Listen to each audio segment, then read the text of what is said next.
Welcome back to the channel. Today I have 4 brand new knives to share with y'all. First up is a brand new Vosteed, and I gotta say I absolutely love it. So you have this cool milling pattern on these aluminum scales, and I think it looks great. Plus it adds the texture I was looking for in the aluminum scales.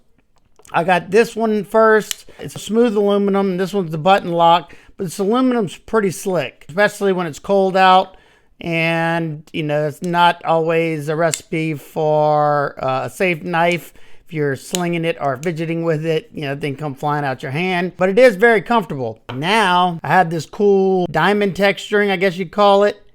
And it's just deep enough to where it gives it some traction. This one is in Nitro V. And I've tested both their Nitro V and 14C. They're very similar. I don't know if I could say definitively which one's better, but I would say they're pretty darn close. You probably won't ever notice a difference. You got a reversible tip-up pocket clip, still has the inset stainless steel liners. Not sure what that pin's for, because they do have a lanyard hole.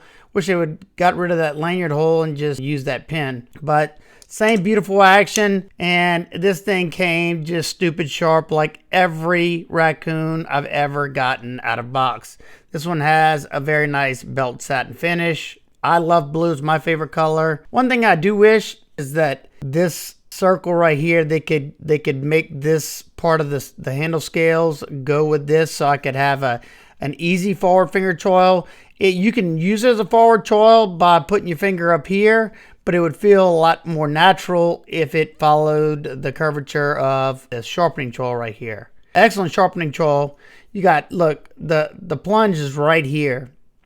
Tons of sharpening life for the blade will start to widen in the back. Still nice and lightweight.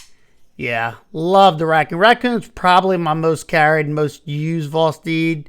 Y'all saw the Tuya Knives Caladan. This is a collaboration with Jim Skelton or Skelton Blade Works. And I raved about this knife. I absolutely loved it. Super smooth, super snappy action. And a very, very comfortable handle here because of the beautiful contouring on the titanium and the contouring on that milled titanium pocket clip. There was a few things I didn't love. The pivot on this one's not captured, and that, you know, for the price point, it is not ideal. Now, I was able to take this knife apart rather easily. But, you know, for somebody who doesn't know how to take a knife apart that's not captured and it's just free spinning, could be an issue.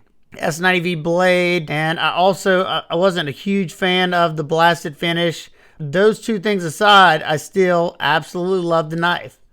But now they have a Caladan V2, and I gotta say, this one has the wow factor. Mr. Dave Warren sent this to me to showcase on the channel. And this one is a bolster lock, as you can see there. And it has their version of, I guess, fat carbon. You have a captured pivot now, but that did away with the Skelton Blade Works logo. I like that. Perfect centering. The action on this thing is even better than my other one out of the box. So nice and snappy. And this one has the DLC blade, and I think it looks absolutely stunning. Another thing that I talked about whenever I reviewed this one, yeah, it looks like it's gotten worse on this one for some reason, is the sharpening choil. I don't know, maybe the plunge line, but you can see mine is already going into the plunge line here, starting to widen up, and not so much this side. But the one good thing about it is, look at that action. I can fix it myself if I want to because it has a internal stop pin. Nice contouring. Yeah, this one, like I said, I like the DLC. I prefer the DLC over the bead blast. It is a fingerprint magnet, but I think it looks beautiful in the action that this bolster lock gives, man. I mean, this one's drop shut, but it's a very hydraulic controlled drop, and sometimes that's what I like. But this one, it's somewhat controlled, but it's a definitely free faller. Now they put the Skelton Blade Works right here on the blade, S90V on this side, and the Tuya Knives logo on this side. So what do y'all think about the Caladan V2? I still absolutely love this knife. I love that blade shape. It's very versatile. It's easy to get the tip on the things. It's sliced really well. It held a really good edge. Yeah, there's a lot good going for the Skeleton Blade Works Caladan, and especially the Caladan 2.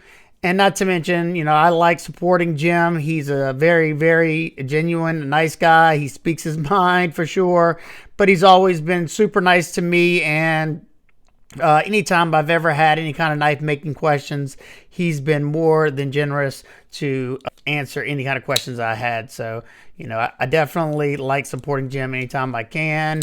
That's why I purchased this one myself instead of trying to get one from the company. Next up, we had the Tuya Scaphoid, and this is another Skeleton Blade Works collaboration. It has some nice contoured titanium scales with some nice looking carbon fiber inlays that are very tight fitment there. No high spots. I can't feel the transitions at all. Very nicely done here, and I'm so glad they've put some on this side as well. I hate whenever they're not on both sides. But same goes for this side. Got a nice tight fitment. I don't see any voids. Very tight fitment there. And the Skeleton Blade Works logo on the lock relief right there. I love the look of that. I love his logo. And here's a macro of this side. I mean, I don't see any voids in the carbon fiber. Tuya's just been absolutely killing it. Maybe one right there, a little pinhole. I'm totally okay with that. Very nice. A titanium backspacer with a hidden lanyard area right here. That same beautiful milled titanium pocket clip. Look at that. Look at that contouring. That is excellence right there. I'm pretty sure this is one of Jim's fixed blades that they transformed into a folding knife, if I remember correctly, because I've seen one of his fixed blades that has the same type of blade as this. You got excellent placement for a snappy flipper. It's sitting in front of that pivot. So you're going to have, let's see, you can have that much before the blade has to take over, almost halfway, and this thing rockets out. And check that wicked, wicked Tanto blade out. It's a compound ground Tanto blade. You got a nice deep hollow right here that's pretty darn thin behind the edge, it feels like. And then you have a nice flat grind up here. And man, look at that bulky tip. That's a pick sticker right there. You could definitely get into a bag of potato chips, no doubt. A bag of sand, no doubt. Reverse potato chips, reverse sand. Now, blades in S90V steel. It's got a beautiful satin finish on it. Vertical satin on your primary grinds and the swedge, and then you have horizontal on the flats. It gives it a nice contrast in the light. Look at all the facets. I hope that's coming across, but that is just stunning. Yeah, they did a great job with these blades. Now, love the whole aesthetics. The jimping is good up here. It's got some traction to it. Now, they did not give us a good sharpening choil here either. You can see it starting to flare out right there. And here as well, you can see it going into that plunge grind. It's an easy fix. You have an internal stop again, but it would have been nice to see that, you know, from factory. And I got one more issue with the knife, and I hate this. Like I said, I called Jim a friend. So I just got to be honest, and I'm sure he would want me to be honest about how I feel. And you can look at this handle. You don't have a whole bunch of room here. And the flipper is in this choil area. So if I go right up here, that flipper is digging into my hands. You know, if you were to thrust like this or something, that would hurt really bad. And just holding it hurts really bad. Now, my hands are beat up, so take that with a grain of salt. I can choke back where this pinky's right here. I can choke back where the bulbous part of this handle is. Maybe that's the intent right there. And I can stay away from it and do my cuts. You're still not very far from that cutting edge since they brought it all the way to the back. Now, in the reverse grip, where it seems like this design, was meant for that, it's very comfortable. As I'm away from the flipper tab, I can wrap my thumb around here. That's just never the way I ever use a knife. Just when I touch this like this, it just goes straight into this wood. But all they could have done is move the flipper up here. But then doing that, if you're moving it up this way, it's going to move it back here. Let's see. Yeah, it would be about right here. And then the flipping action wouldn't be as snappy. So it's a give and take both ways. I mean, it's hard, it's hard to say. I still love the overall aesthetics, and I'm sure after I finish my testing, I'm sure this thing's going to perform outstanding. You have enough of a flat area for the Tanto to use that to do cutting. You can use that secondary tip right here from the transition. And then you got a good bit of straight edge right there to do your in-hand cutting. So if I have to have a Tanto, this is how I'd want it with the longer Tanto portion. It just makes it more useful for EDC task. Access to the lock bar, even though it's flush, those two cutouts right there allow me to get my thumb in there pretty darn easily. Still breaking in on this one. I'm keeping my finger off that lock bar, but this thing does rock it out. This is coming from Tanev family knives. This is the T10, and it comes with a little birth card. It's an ABL at 58 to 60 HRC. Comes with a very nice leather sheath. And here's, you want to check them out. There's their website, Facebook, Instagram. Pause and read that. So this leather sheath is very nice. It has a belt attachment. Plus it comes with this paracord with a break off. So you can wear it as a neck knife if you'd like.